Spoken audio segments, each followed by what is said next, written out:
大家好，我叫 Yolanda， 係大家可以叫我 Yo 嘅。咁咧今日我想講咧就係一個經歷生命中嘅挑戰啦。原來咧係一份祝福，係啦。咁呢個故事咧，同大家講一個故事，就係源於呢個 balloon， 係啦。咁我10年前咧，我嘅挑戰係咩咧？就係我10年前咧患上一個乳癌。咁即係當時間咧，我就問天父點解係我嘅？咁跟住咧嗰日咧就係年30，咁另一日咧年初一咧我就係去聖堂望彌撒，咁就遇見一個坐輪椅嘅婆婆，佢嗰個彌撒中心咧每一次咧佢都會喺度，咁我就唔係成日去嗰度，因為我係去另一間嘅，咁嗰個我就去咗嗰間，咁我就見到佢咧，我就同佢講我好唔開心，我確診咗咁樣患咗 cancer。跟住咧，佢就喺個輪椅嗰度咧拎咗個泵出嚟，跟住咧就泵咗個 balloon 俾我。跟住佢就話：我就送俾你啦。跟住我就即刻笑咗，就開心翻。跟住佢就話：得啦，嗱，你記得聽天父講，佢會保守住你，亦都佢會平安令你手術成功。咁我就好順利地咧就手術成功咗，咁就好平安咧。就亦都唔使食藥啦，同埋咧唔使電療化療，咁好感激，好感激佢。咁但係5年之後咧，我就同佢好少有連結嘅，因為我唔係返嗰個聖堂噶嘛，我係返嗰個聖堂先會撞到佢。咁但係5年之後，突然間咧收到個 WhatsApp 咧，佢就話俾我聽，我而家咧喺一個善終嘅醫院嗰度，我確診咗癌症。佢話你嚟睇我啦，你嚟探我啦咁樣。咁我去到探佢嘅時候咧，佢係瞓咗喺個床上邊，係認唔到佢咧，因為太瘦啦佢。咁亦都好彩，我有同一個醫院牧靈嘅朋友同我一齊去。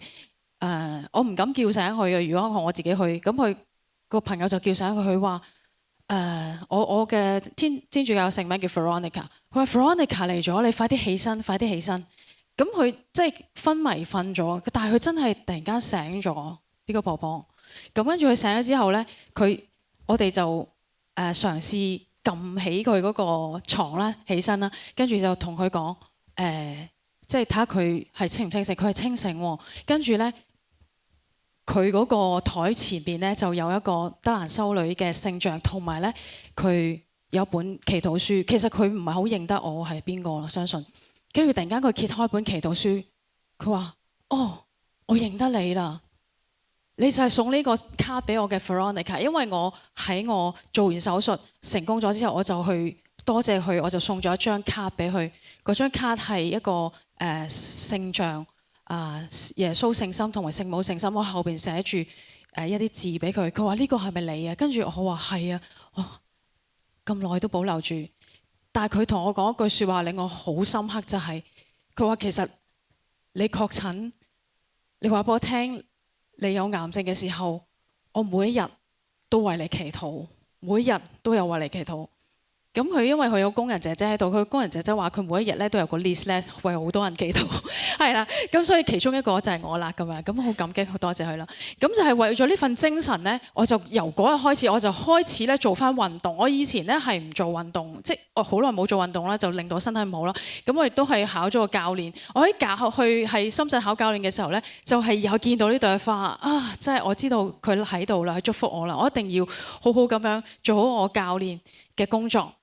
咁亦都咧，呢個係當時嘅教練啦，亦都佢真係教得我好啦。咁我就真係好記得，我應該要點樣教到啲學生，係令到即係傳承到呢個精神咯。咁繼而咧，我亦都咧考即係自己保養自己身體，學營養啦，考埋營養師啦。咁亦都咧幫助我呢個阿姨咧，佢有骨質疏鬆同埋有皮膚濕疹嘅問題，亦都係幫佢成功改善咗啦。咁我亦都係傳承咗呢個精神。咁所以呢份祝福咧，亦都咧傳咗去呢一個係慈善嘅一個講學啦，就去咗講癌症與營養啦，去到唔同嘅地方啦。咁我覺得呢份祝福咧係呢個挑戰係令我有一個咁樣嘅祝福。咁亦都咧喺呢度咧，亦都多謝我遇見Yvonne啦，喺呢一度遇到 Hit Chapter 啦。同埋咧，你知唔知呢朵花喺邊度影嘅咧？喺呢個環境裏邊，大家望下喺邊個位？係啦，金色喺呢個位，突然間喺度影幅相。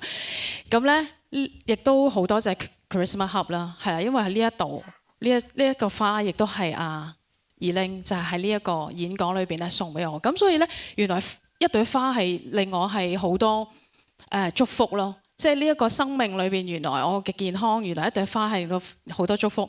咁亦都咧，而家咧，我每一日咧，其實咧收到一個中大嘅教授退休咗㗎啦。佢每一日咧都有 send 啲花語俾我。咁所以咧，我有時咧都會 send 俾阿Elaine咧，因為啱嘅話，如果有興趣想收花語嘅話，就記得話俾我聽。係啦，咁希望咧大家生命裏邊咧都有挑戰，但係都唔使怕，因為咧呢一個都可能係你一個嘅祝福。係。我今日嘅演講係咁多，交翻俾阿湯。